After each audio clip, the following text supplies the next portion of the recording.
Hello YouTube, my name is Legend of DS and welcome back to the Can They Be DLC series episode 16, and today we're going to be talking about King Boo's possibilities of getting into Smash Brothers Ultimate. The first things, before we get into that, it's the news like we do every week now, the roundup. First was the Smash, I believe it was from last week, the Kotaku retarded news, you know, where they heard retarded in the song of Persona 5 and they published the article saying, it says retarded, you can hear it. Now here's the thing, does it sound like retarded? I can see where they're coming from. But the fact that the article was published, apparently against the wants of the reporter, just goes to show you what the media is, not just gaming media. People keep saying the gaming media is not to be trusted. The media in and on itself is not to be trusted. I believe it was Denzel Washington that once said there isn't a race, the journalists do not race to be the first to be, do not race to be truthful, they just race to be first. And that's in all facets of the media. It doesn't matter which media it is, they want the headlines, the clickbaits, they want that. That's why, for example, CNN had that entire, had the story about how evil Donald Trump is because he ate 2 bowls of ice cream compared to everybody else's 1. Just, you know, you talk something about Donald Trump, you paint it in a way that's not good or good, and you get the people that like Trump and the people that don't like Trump to view your channel. Same thing here. Persona 5 is not a new, it's not a new game, the song is not new, but the character for DLC, Joker came as DLC for Smash, the song is popular, the game, the Persona is now more talked about than ever, and that's when they strike. Just, and they don't even put Persona in the title, they put Smash Bros in the title, and then they admit they screw up, but I believe they won't take the article down, so I don't know, it seems a little bit, it's one of those things of like, they just want the clicks. They don't care. Again, our journalists nowadays, no matter where they are, no matter which side they lean on, no matter what they're writing about, they'll always nowadays go more for the headlines. Heck, even YouTubers are like that. Look at how many YouTubers did do videos about the rumored Nintendo Directs and the rumored leaks about something, and then those rumors or leaks are proven to be false and they don't delete their videos and they keep them out with bad information.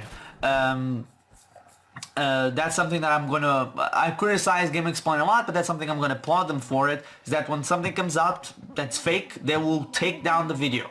If it's fake, they take if they report on something that's fake, they later on will delete it. I think that's a good thing to do. Another thing, we now know that Smash Bros Ultimate is now the best-selling fighting game of all time. I believe at 13.31 million. I could be wrong on that, but I believe that's the number that Ultimate is as of right now. The Switch is at 34 million, I believe. They shipped less this quarter than they shipped last year in the same quarter, which is weird given the fact that they sold more than they did last year. Year over year in this quarter, the Switch is up, I believe, 30% in the United States and 30% in Japan. So probably was overshipped during the holiday season. And I should turn off my TV. And yeah, maybe they will overship it during the holiday season, so that's a thing. They are predicting 18 million from here on until the next year, which I believe they're being conservative. Last year I couldn't understand, like 20 million was pie in the sky, leaning heavily towards maybe Fire Emblem being able to launch sooner and give it a smaller boost, or keep momentum going and momentum higher. Same thing for maybe like expecting Labo to do better, which apparently Labo VR is doing pretty well, and apparently Labo VR with Zelda is actually pretty good, so that's something to consider. In the future, maybe more games will get the VR support now. I just hope that if they are releasing a Switch Pro, that they actually release just a normal headset, because I don't want to be like either have to buy something to strap on my VR, the VR to my face. It should be something that already came with it, but that's beside the point. Then other news that came out was that Nintendo is not going to announce, according to Nintendo, they're not talking about any hardware or hardware revisions between now or E3. But Bloomberg has kept on their word and kept saying that no matter what Nintendo says, they're launching a Nintendo Switch Lite during the end of June. Is this likely? I mean, here's the thing. Bloomberg said the Switch Mini or Switch Lite thing before Mario Maker's release date was given, and Mario Maker's release date was given to be the 28th of June, so maybe they're on to something. But the fact that Nintendo said no, we're not going to be talking about it from now until until E3 or during E3 puts a little bit of a damper towards this, because like there's no way in hell that Nintendo's going to release or announce a system and launch it 2 weeks later, even if it's just a mini. Some people have said like there are line and they're going to announce one soon, but they're not doing it now because right now in Japan is Golden Week, which is about 10 days where Japan absolutely stops. There's absolutely nothing going on.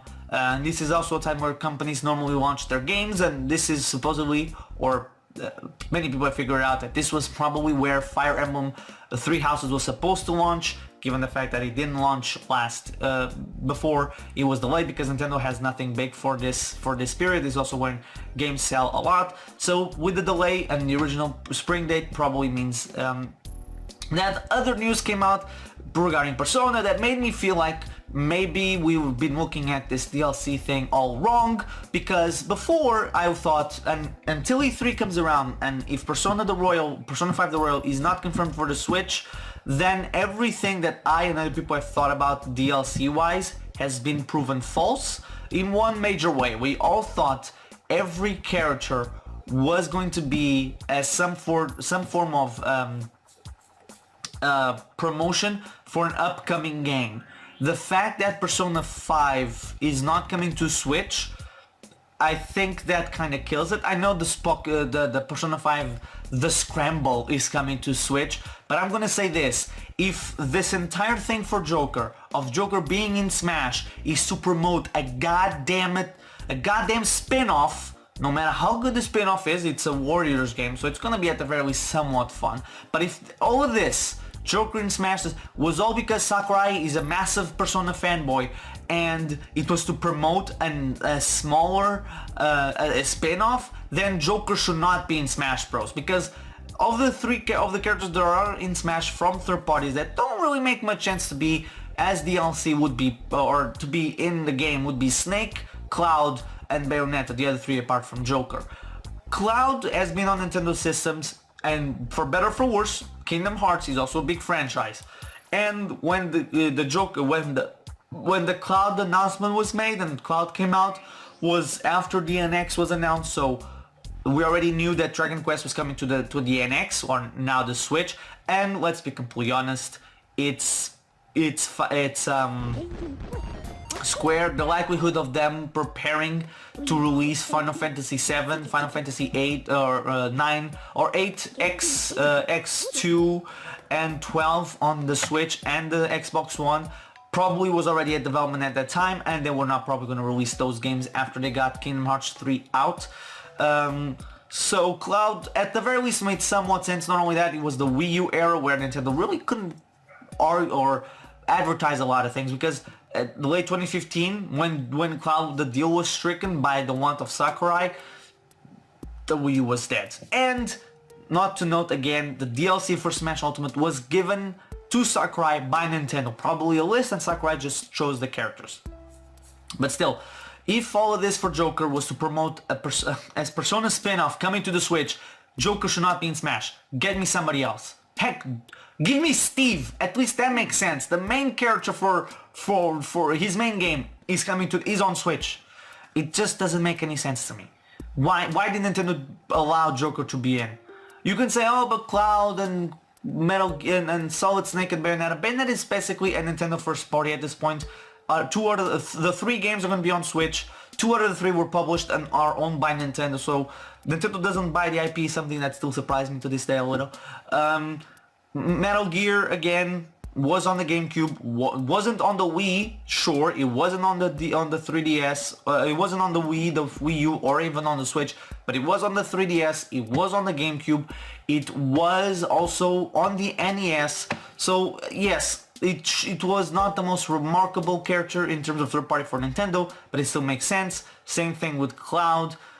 Final Fantasy, big franchise. Final Fantasy had a long history with Nintendo. Final Fantasy had a lot of spin-offs on Nintendo systems. Kingdom Hearts were also on Nintendo. Cloud has been on Nintendo. It made sense. Joker has appeared in one game on the Nintendo system, which was Persona Q2, or is Persona Q2. It's going to be on the Persona 5 The Scramble, which is coming to Switch. But somehow, someway, Persona 5 The Royal is not coming to the Switch. It makes no sense to me why Nintendo would allow it to be it. But that's about it for the news part. And Jesus, once again, it takes 10 minutes on a video. That's probably going to be like... the episode is about King Boo, and King Boo is going to be like 5 minutes. So first, let's talk about King Boo. Can King Boo be DLC? Before Ultimate... No, actually, before, let's say, like 3/4 of the way through the Nintendo Direct on November the 1st, I would have said, King Boo in Smash, stop, you're being us. You're cute, you think that he's gonna be in the game. And then Piranha Plant happened. And at that point it's like, well, then anybody can be in. I guess from the first party perspective, anybody can be in. Heck, technically speaking, we can now say that about third parties, given that Joker is in Smash. If Persona 5 is not coming to Switch, then Joker is literally the anybody can get in. Just gonna say that out loud. But still, we have the not Mario. Why was I gonna say Mario? We have Luigi's Mansion 3 coming out later this year. King Boo was the main villain of the first one. Not too sure about the second one. And he could be the villain for the third one. Now, one thing that a lot of people are griping on right now is that third parties are going to be all exclusively third parties. The DLCs are all going to be third parties because, drumroll, they're going to bring in spirits and costumes. Oh my god, because Nintendo first parties don't have any Miis or don't have costumes possible. Or even spirits. Okay, so first things first, this argument is kind of dumb in my opinion, saying that because, you know, Persona brought in like, what, 10 spirits? That's not a lot. Any Fire Emblem of 3,000 Pokemon could literally bring in 10 times more. Not 10 times more, but still a lot more. Well, actually, Pokemon probably could bring in 10 times more. I don't think there's any Pokemon trainers or main characters in the Spirit board or the spirits outside of the origin of Pokemon Trainer. So, you know, that's already a thing. But could King Boo bring in spirits? Well, he could. He could bring spirits from the characters, from the boss characters that are going to be in Luigi's Mansion 3. He could bring Luigi's spirit from that game with the new Poltergust. We know that, we speculate that Mario, Peach and Toad are going to be playable, which is funny to me. People don't want Mario to be these three characters to be playable in Luigi's Mansion, but they desperately want Luigi in Odyssey. Dude, choose one or the other. Luigi, you cannot say Luigi has to go on his own adventure and Mario should stick to his own games, and then at the same time say, I want Luigi in this Mario game. I get it that you like Luigi and that Luigi has appeared in 3D platformers. I don't think you can say in the same breath that you don't want Mario piggybacking or going on Luigi's game and then saying Luigi should appear in Mario's game. Just gonna say that out loud. But assuming that the other three characters are playable, you could have Mario, Luigi's Mansion 3, Mario with the Poltergust. The same thing with Peach with the Poltergust, Toad with the Poltergust. So it could be interesting. King Boo would have that advantage. Then there comes the Mii costume. Mii costumes go by publisher. So for example, we had the Sega one, which had the Persona 5, 4 and 3 costumes alongside the Sonic the Hedgehog costumes. So the same thing could be here. Instead of being just like from Luigi's Mansion, it would be maybe like a King Boo crown or a King Boo face or something along those lines, you know. That could work. The moveset for King Boo, that would have to be, I mean, I don't think moveset should ever be an argument in Smash Brothers when literally Captain Falcon, Fox, and other characters exist. Well, characters that didn't have movesets that were specifically created for Smash. Villager is a character for crying out loud. I don't think moveset is something that people can really utilize as, no, you can't be in, no moveset possible. Some characters I can understand saying that, mostly because of, like, for example, a character like Bomberman. I know a lot of people want Bomberman in, but like, now that Joker's in, I would say that doesn't really matter. It's not, it would feel very much like a wasted slot, not because the character is not deserving, it's not what I'm saying, it's like, Bomberman, I don't think has too much that he can do for a moveset. He has some, but like, you look at the love poured into Ryu, into Ken, into Cloud, into Bayo, into Pac-Man, of their movesets, of the, I mean, yeah, kind of Pac-Man and Sonic kind of feel a little bit on the bad side of third-party representation in Smash when it comes to their moveset, but they try to keep the characters so much that like they were ported over from their games. Mega Man feels like that. It feels like they just plucked them out of the 8-bit era and dropped it into an HD game. And some of the things for other characters are the same thing. But I feel like Bomberman would kind of go against the grain in a way. I guess just my weird way of looking at it. And here's the thing, before this week, and this is why I even chose them this week, I would have said almost undeniably so, it has a likely, the chances of it being in Smash are more likely than I think, or that people think, and promotion for Luigi Mansion 3 would just make sense.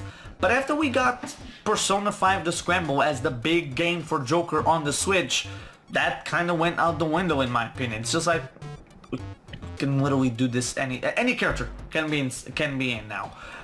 So can he be in? It's the most unlikely of one of the most unlikely ones I've talked about. Maybe up there with Wonder Red in the likely but not so likely category for first party DLCs. But maybe we can get like the King Boot crowd. I don't think there's a spirit of him, but maybe we could get some of those spirits. But yeah, that'll be it for this part. So now we will go into comments, which we only had one, and it comes from wait, why this not good? Okay, wait. Okay. Okay, where is it? Yeah, okay, there it is. Also, can I just say, for whatever reason, YouTube tells me I have 3 comments on the Can They Be DLC for stages and all that stuff, but I can only ever see 2. So if anybody can tell me if there's another one there. I can see 2 from Genentice, the Blood Falcon and the original stage, but I don't see anything else. So yeah, tell me if there is any there or not. Anyway, from the last episode, from DLC for Rayman, Terry Servison said, I do think that Rayman has a chance to get in Smash Ultimate as DLC. As for King Boo, not a chance, because I think it would be too difficult to get him to work right, because he literally floats in the air. Well, to counter that, Cloud and Mewtwo also float when they're running. So I don't think that would be too much of a problem, given the fact that, again, we already have 2 characters that float in the air. The only thing I think would be difficult in terms of animation would be like his jumps, maybe. Finding a way to make him like restricted to the... But then again, like when you think about it, characters like Kirby and Meta Knight should be able to, and Pit and Dark Pit and Charizard kinda, should be able to completely just fly around. They have wings and yet they are grounded. So I think they could find some way to make him work. But anyway, I guess that'll be it for this video. So thank you guys so much for watching. Next episode, I've been debating on what to do, or if to amalgamate companies into one episode or not. But anyway, I don't think I will, because like we're getting to E3, so it's gonna be interesting to see what do we get at E3, because I think we're not gonna be getting any more directs until E3. I thought we were gonna get one because of Mario Maker, but now that we have Mario Maker's date, and Mario Maker's date or release date is at the end of June, I think that's very safe to assume that Mario Maker will be at E3 getting the trailer and the announcements, and not before. So next week, I think No, I don't think. Next week's episode will be about Resident Evil. No, yes, Resident Evil. So anyway, thank you guys for watching. I've been Luigi. See you guys next time.